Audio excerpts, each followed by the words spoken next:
ајде по толку експерти еден економски лаик.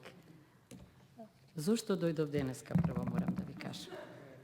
Вчера слушав дискусии овде и од власта, и од министерот, и од опозицијата, и тоа беше одлично време за учење за некој кој што буџет многу малку пати видел во животот, и јас ќе зборувам за воочените тенденции, бидејќи, иако сум економски лаик, можам да воочам некои тенденции.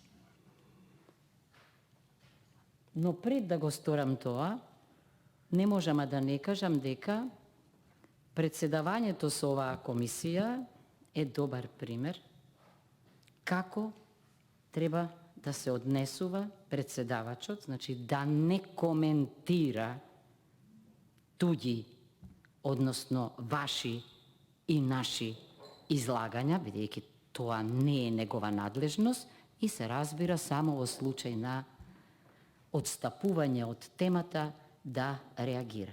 Не е тука министерот, меѓутоа јас не можам да не кажам дека, за разлика од комисиите на кои досега учествував, тој вчера умееше многу пати да рече дека се согласува со тврдењата на опонентите, дека ќе ги земе во предвид, дури и се коригираше во поглед на некои бројки, и мислам дека е тоа навистина во духот на она што значи министер, некој кој што е слуга на граѓаните, а ние ги представуваме граѓаните.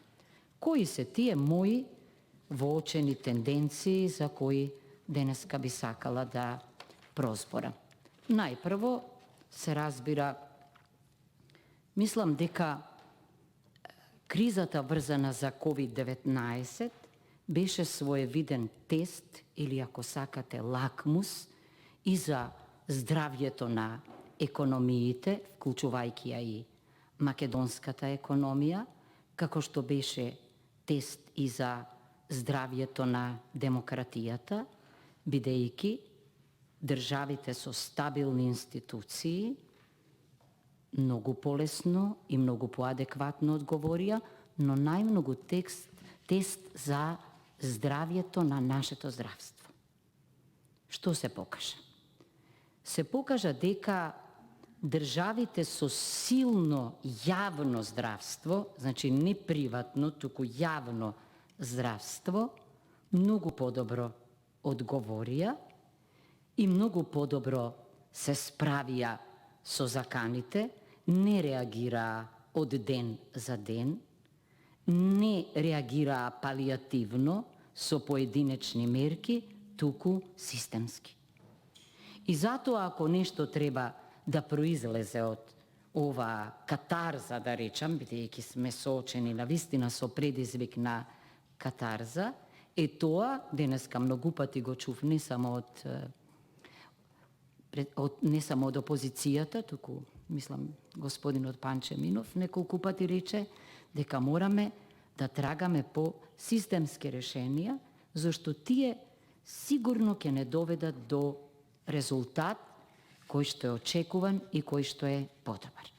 Јас повеќе ќе зборувам за она што е мој живот и моја болка, се разбира образованието, ама не можам да не кажам дека она што го воочив исто така е следново, пред да заклучам. Прво, како тенденција, буџетот расте, сите вие рековте, министерот, сите, заменик министерот, најголем е од досегашните, со ребалансите уште поголем стана, и се разбира дека дури и за еден економски лаик, јасно е дека во ковид криза сигурно се појавува потреба од зголемена интервенција и логично дека тоа турка кон зголемен буџет, но најважно е во таа дистрибуција на буџетот, од јас многу пати овде или неколку пати сум рекла дека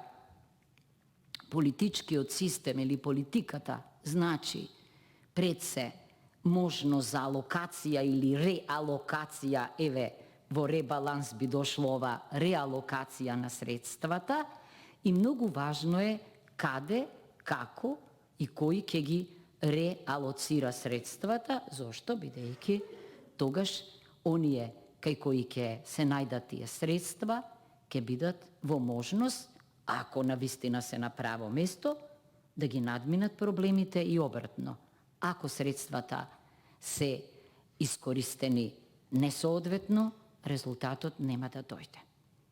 Може да ме оспорите, сигурно, со бројки, но да речеме, мислам дека оној тест или она премиера за ова што предходната дискутантка го нарече, значи да се стимулира приватната потрошувачка и го спомена примерот на викендот без ДДВ, па мислам дека и министерот тоа го кажа, еве јас нема да бидам радикална, дека не доведе до голем резултат. Се разбира, вие може да имате економска аргументација за тоа, но мојата лаичка аргументација е дека сиромашен народ, сиромашни луѓе, дури и во вакви услови на недела без ДДВ и веројатно се уште грижата за здравјето, сите ние и јас се плашев дека ќе има гужви и дека ќе се најдам во закана, дека не успеа она што беше очекувана бројка да го реализираат. Понатаму, од распоредот колку што можам да видам, не гледам, гледам една компонента, но не мислам дека е основна компонентата на развојот.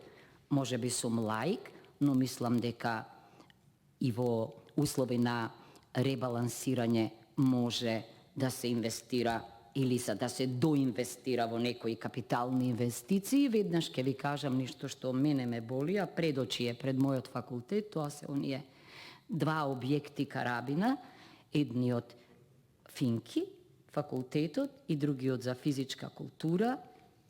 Времето како да се окомило на нив и сега јас проверив во бројките, гледам дека 1500 студенти се во прашање. За мене е тоа капитална инвестиција и многу сум разочарана од инвестирањето или односот на овој буџет кон образованието, ама еве да дадам пример дека можеби кога таму би се вложиле средствата, дека навистина резултатот би бил голем. Оти повторувам, не зашто е тоа мој дом, за мене нема подобра инвестиција, посигурна инвестиција од онаа во човечки капитал, особено во најдобриот човечки капитал, оти тој многу брзо повеќекратно ќе ни врати. Да, колешката пред мене наброја многу ставки што се социјално ориентирани и ми се чини дека е тоа во духот на социјалдемократијата, да не се заборави социјалната димензија, и сум видела некои докторати за социјална економија ме заинтригирале, меѓутоа не мислам дека еднократната помош може многу да придонесе и не мислам дека навистина сите ранливи категории се опфатени со ребалансот. Друга тенденција што ја забележувам, се зголемува долгот. Јас нема да повторувам, зборував минатиот пат по повод еден друг закон за европската финансиска клаузула и дека е добро за земјите кандидати, исто така и пред да почнат преговори и пред да влезат, да водат сметка за опасноста ако го пречекорите задолжувањето од 60% од бруто општествениот производ, дека веќе се наоѓате во една сфера која што е опасна во економијата. Тоа ми се начелните. Реков дека посебно сум загрижена за следново. Бројката на млади невработени, оние за кои јас најмногу се грижам, колку што јас видов, е некаде околу 30.000 невработени, ако сум во право.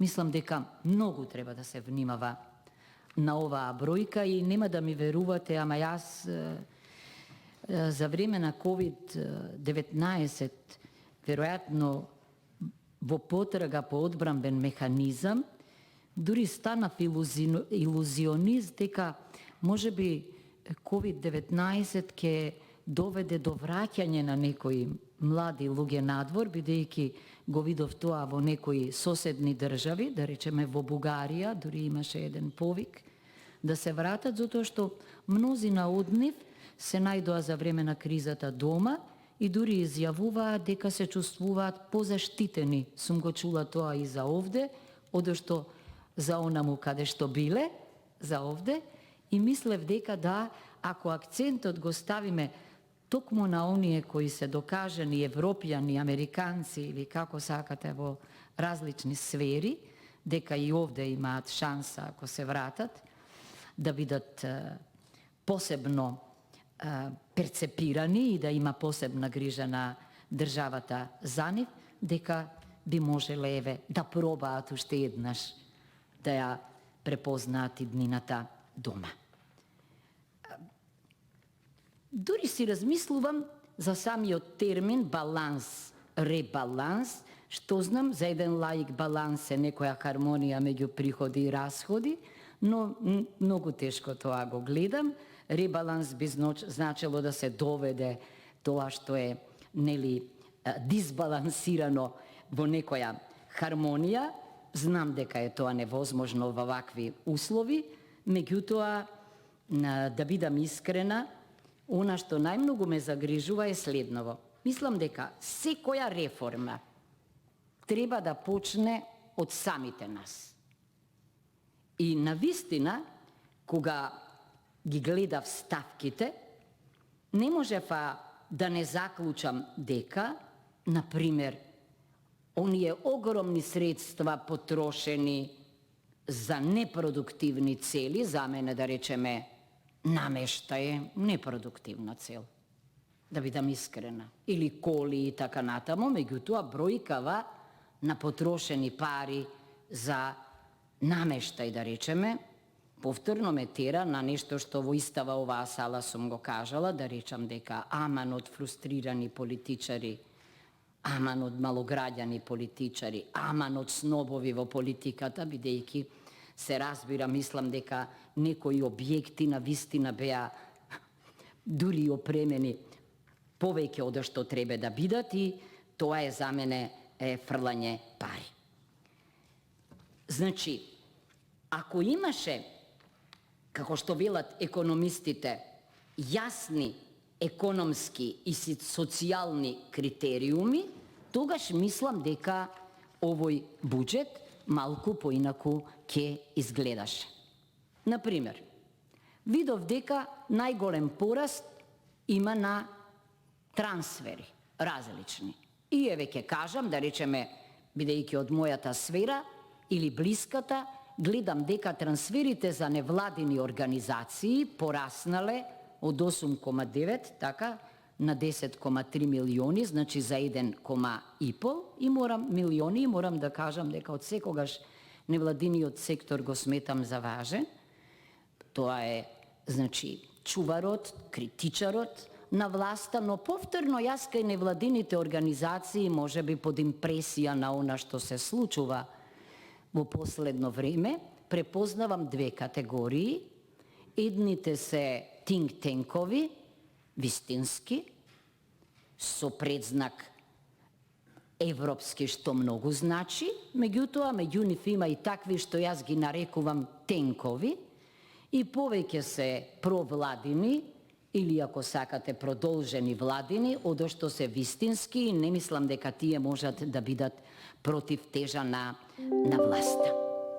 Понатаму, гледам дека, кога зборувам за трансферите, да гледам дека, да речеме, пораз од 454 на 623 за јавни предпријатија и за приватни фирми, и тамо исто така видов некои за кои мислам дека навистина би можеле да ги искористат соодветно и други. Ја заборавив бројката, 500.000 евра гледам овде за мебел.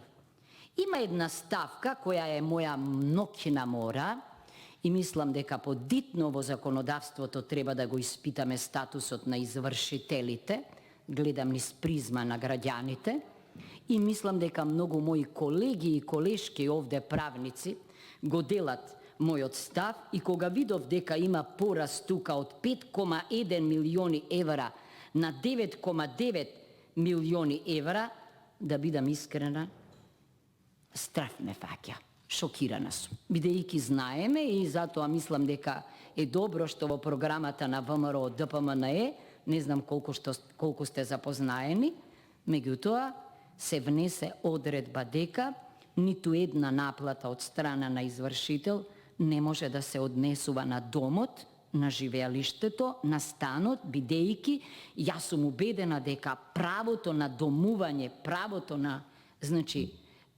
собствено место на живот е поважно од било кој долг. Реков дека ќе се концентрирам на образованието, го кажав примерот со двата објекти до мене, меѓутоа, до мојот факултет, меѓутоа, гледам овде, кога се во прашање, кажав ги нема капиталните инвестиции, ги кажав извршителите, еве сега да се концентрирам на образованието. Вака, значи. Не можам да не заборавам дека во планот за живот уште, и тоа многу тогаш ме израдува, прочитав дека уште во првата година постои спремност да се зголеми буџетот за наука за 50%. Знаете, неколку пати сум рекла,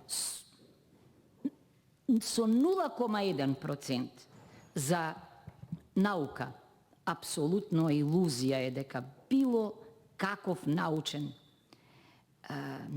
чекор или научен прогрес може да направите. Јас сум една од подписничките на она единствената од општествените науки, не дека немаше други, така беше моментот, на факултетот, на електротехничкиот факултет, декларација усвоија за употреба на науката во најпродуктивни цели, во развојни цели, науката и просперитетот во Македонија, и предлогот беше дека, нели, барем 1% ни се потребни за наука, ако не и 1,5% од бруто општествениот производ, за да може навистина да имаме некаков резултат. Значи, очекував и овде да има средства издвоени за науката.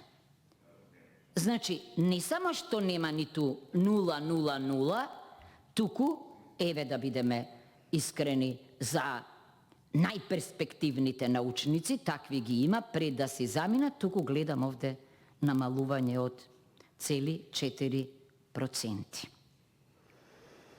Тоа е за мене загрижувачко. Понатаму, она што сакам да го потенцирам, да, бидејќи првиот кластер се однесува на владењето на правото и тој мора да биде реформски ориентиран, гледам дека кај администрацијата, значи, не гледам тука некакви, кај администрацијата не гледам има намалување на средствата за реформа на администрацијата и тоа многу големи намалувања, но мислам дека што е најважно тука да се има во предвид. Видете, владите се ефемерни билки. Ги има, ги нема. Ако не изградиме ние администрација која е меритократски регрутирана, од знаење, која е стручна, која е компетентна, која што нема да им служи на различните влади, туку врз основа на Уставот и законот ќе им служи на реформските цели, реформа не може да имаме. За партизација на администрација и за политизација не треба да зборувам, сите ни е јасно, меѓутоа, исто така овде мислам дека требало поголема посветеност, адхок, извинувам веднашке, адхок вработувањата, апсолутно може би се во моментот нужни, особено во здравството, предпоставувам. И ми се допаѓа ова што гледам дека ние мораме и сите студенти што ги имаме, особено во погорните години, дома, надвор, да ги повикаме да направат нешто за земјата, нели? Молам? Да. Меѓутоа, мислам дека адхок вработувањата најчесто се под притисок на партиите на власт и дека нема да донесат до големи резултати, освен ако не се трансформираат, но врз основа на конкурс, стручност и компетентност, а не како досега. Значи, тоа се моите дилеми. Знам дека не сум експерт во оваа област, реков, но затоа мислам дека човек еве и во парламентот може многу работи да научи. Благодарам. Прво за реплика е пријавен